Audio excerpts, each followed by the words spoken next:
Maushmi Singh is now joining us with more details. She is in Jaffna at the moment. Maushmi, what are the expectations of the people there, the Tamils in Jaffna, as Prime Minister Narendra Modi is all set to visit that place?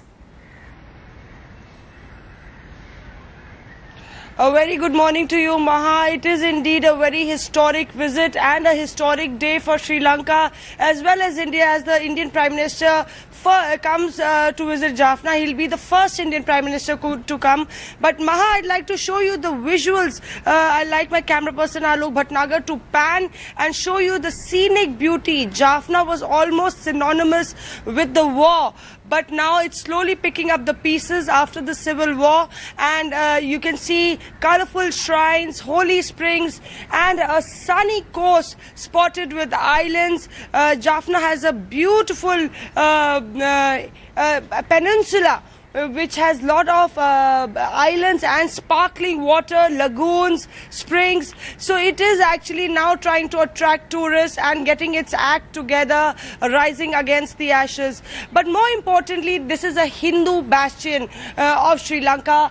We can spot temples all around. The Tamilians are the dominant community here, and after the civil war, there have been issues of rehabilitation of those who have been who have lost their shelter. Getting their lands back to them has been a big issue, because most of this area is occupied by the army. Right. People are still wanting to get the basic facilities. So Maha, when Modi comes here, he will be actually putting a balm on the wounds of the people, distributing houses, visiting the Jaffna Cultural Center, which is also historical. So a visit of sorts with a lot of symbolic significance. Well, absolutely. And 20,000 homes, as Maushmi is pointing out there, will be handed over to the Tamils in Jaffna after they have lost all that they had in that civil war. Many thanks, Maushmi, for joining us with those details.